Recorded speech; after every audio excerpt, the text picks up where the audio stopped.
اعوذ باللہ من الشیطان الرجیم بسم اللہ الرحمن الرحیم۔ جماعت ہشتم اسلامیات میں آپ سب کو خوش آمدید کہتے ہیں۔ باب سوم پڑھ رہے تھے سیرت طیبہ صلی اللہ علیہ وعلی آلہ واصحابہ وسلم، جس کا حصہ الف عہد نبوی صلی اللہ علیہ وآلہ وسلم کے ماہ و سال، جس میں ہم نے پڑھا ہے مدنی عہد کے بارے میں۔ اس کا سبق نمبر 3 ہم نے پڑھا مورکہ موتا۔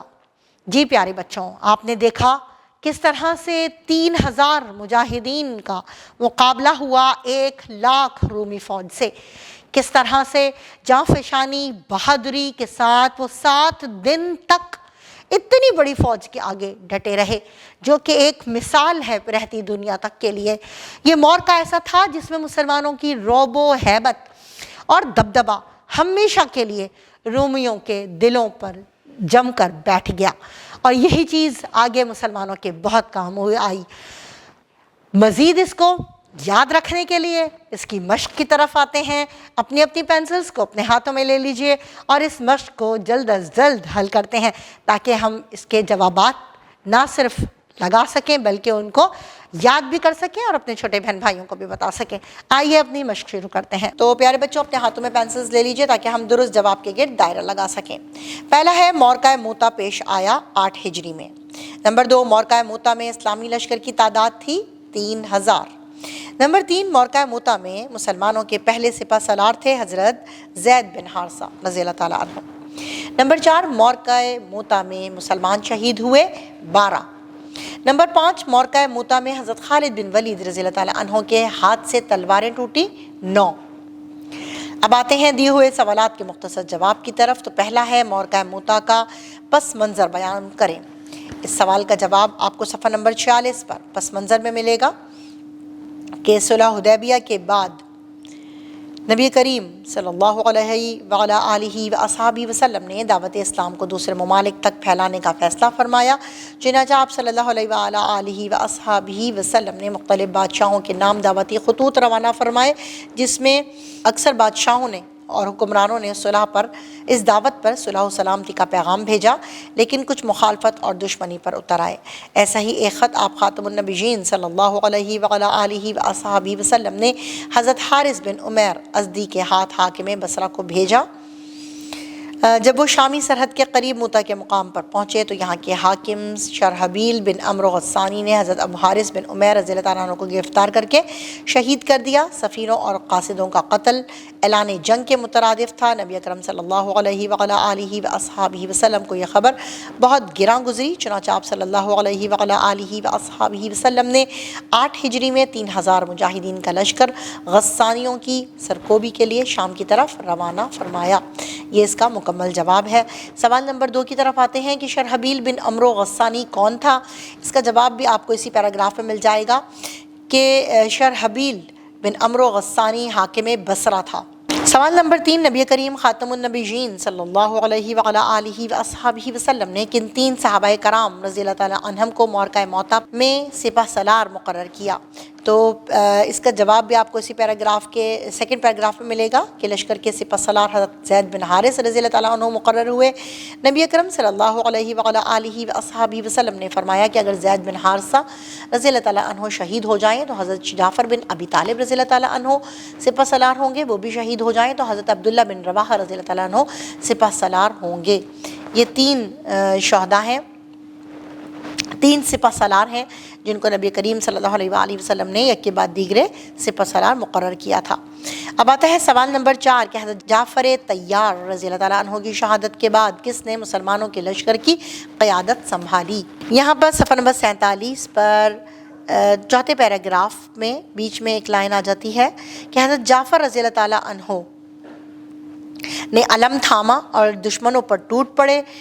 جب گھوڑا زخمی ہو کر گرا تو حضرت جعفر رضی اللہ تعالیٰ عنہ پیادہ دشمنوں سے لڑنے لگے یہاں تک کہ شہید ہو گئے۔ پھر حضرت عبداللہ بن رواحہ رضی اللہ تعالیٰ عنہ نے علم سنبھالا اور نہایت بہادری سے دشمنوں کا مقابلہ کرتے ہوئے شہادت کے درجے پر فائز ہو گئے۔ یہ آپ نے اس کا جواب جو ہے وہ لکھنا ہے۔ اب سوال نمبر 5 آتا ہے، مورکہ موتا کے موقع پر نبی کریم خاتم النبیین صلی اللہ علیہ وعلی آلہ واصحابہ وسلم کا کون سا معجزہ ظہور پذیر ہوا؟ اس سوال کا جواب صفحہ نمبر 48 پر پہلے ہی پیراگراف میں موجود ہے، جس میں ہم نے آپ کو بتایا تھا کہ نبی کریم صلی اللہ علیہ وآلہ وسلم کو فتح کی خبر پہلے ہی دکھا دی گئی تھی۔ تو اس کا جواب آپ نے معجزے کے ہیڈنگ کے ساتھ لکھنا ہے کہ نبی کریم صلی اللہ علیہ وآلہ وسلم کا معجزہ کہ جب مسلمان رومیوں کے ساتھ جنگ میں مصروف تھے تو اللہ تعالیٰ نے نبی کریم صلی اللہ علیہ وآلہ وسلم کو میدان جنگ کا منظر دکھایا۔ حضرت انس رضی اللہ تعالیٰ عنہ کی روایت کے مطابق فتح کی خبر آنے سے قبل آپ صلی اللہ علیہ وآلہ وسلم نے فرمایا کہ اب زید علم اٹھائے ہوئے ہیں اور وہ شہید ہو گئے، اب جعفر نے علم اٹھا لیا، وہ بھی شہید ہو گئے، اب عبداللہ بن رواحہ نے علم اٹھا لیا، وہ بھی شہید کر دیے گئے، اب اللہ کی تلوار میں سے ایک تلوار خالد بن ولید نے علم اپنے ہاتھ میں لیا اور اللہ تعالیٰ نے ان کے ہاتھ پر فتح عنایت فرمائی۔ آپ صلی اللہ علیہ وآلہ وسلم کی آنکھوں سے آنسو جاری تھے۔ یہ اس سوال کا جواب ہے، یہ معجزہ ہے۔ اب آتے ہیں سوالات کے تفصیل سے جواب کی طرف۔ تو پہلا سوال ہے، موقع موتا میں مسلمان سپہ سالاروں کی شجاعت و بہادری اور شہادت کے واقعات تفصیل سے تحریر کریں۔ تو اس سوال کا جواب آپ کو صفحہ نمبر 47 پر واقعات میں مل جائے گا، جس میں تینوں صحابہ کرام رضوان اللہ علیہم اجمعین کی شجاعت و بہادری اور شہادت کے واقعات تفصیل سے درج ہیں، اور یہ آپ پہلا پیراگراف، دوسرا پیراگراف اور تیسرے پیراگراف میں حضرت خالد بن ولید کو اپنا امیر مقرر کر لیا، یہ پورا کا پورا اس کا جواب یہاں تک آ جائے گا۔ اب آتا ہے کہ حضرت خالد بن ولید رضی اللہ تعالیٰ عنہ نے موقع موتا میں کیا حکمت عملی اپنائی اور اس کے کیا نتائج برآمد ہوئے۔ تو آخری صفحہ نمبر 47 پر آخری ہیڈنگ آپ دیکھیے گا، یہاں سے آپ شروع کریں گے کہ جب تینوں سپہ سالاروں کے یک کے بعد دیگرے شہید ہونے کے بعد مجاہدین نے متفقہ طور پر حضرت خالد بن ولید رضی اللہ تعالیٰ عنہ کو اپنا امیر منتخب کیا، اور حضرت خالد بن ولید رضی اللہ تعالیٰ عنہ جنگی حکمت عملی کے بہت ماہر تھے، ایک عظیم سپہ سالار کے خوبیوں سے متصف تھے، اور آپ رضی اللہ تعالیٰ عنہ نے علم سنبھالتے ہی مسلمانوں کو جوش و جذبے کے ساتھ دشمن کا مقابلہ کرنے پر ابھارا۔ یہاں تک لکھنے کے بعد آپ نے ہیڈنگ ڈالنی ہے کہ جنگی حکمت عملی، اور اس کے بعد یہ پورا پیراگراف یہاں تک کہ اس کامیاب حکمت عملی سے آپ رضی اللہ تعالیٰ عنہ جو تھے وہ نبی کریم صلی اللہ علیہ وآلہ وسلم کے اسلامی لشکر کو بحفاظت نکال کر لے آئے۔ یہ یہاں تک آپ اس سوال نمبر 2 کا جواب دیں گے۔ پھر نتائج کی طرف آ جائیں، اس کا کچھ حصہ نتائج میں آپ لکھیں گے کہ موقع موتا کے نتائج و اثرات، یہ بھی اس کا یہ جو چاروں لائنیں آپ کو دی گئی ہیں یہ پورا کا پورا اس کے نتائج میں آپ اس کو لکھ دیں گے کہ علاقوں کی فتح کا پیش خیمہ ثابت ہوا یہ موقع۔ یہاں تک اس کا جواب نمبر 2 مکمل ہو گیا۔ اب سرگرمیاں برائے طلبہ ہیں کہ موقع موتا میں مسلمانوں کی فتح اور روم و فارس پر اس کے اثرات پر تبادلہ خیال کریں، نقشے یا گوگل میپ کی مدد سے موقع موتا کا جغرافیہ معلوم کریں اور اہم نکات چارٹ پر لکھیں۔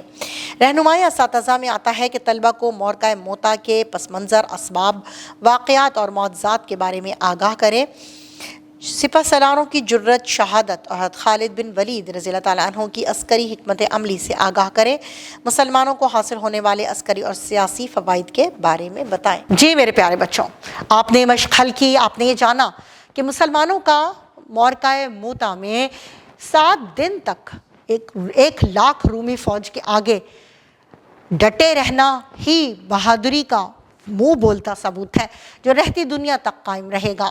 اپنے ان حالات و واقعات کو آپ نے ضرور اپنے چھوٹے بہن بھائیوں کو بتانا ہے۔ یہیں پر اپنے اس خوبصورت سبق کا اختتام کرتے ہیں، ملتے ہیں نئے سبق میں، تب تک کے لیے اللہ حافظ۔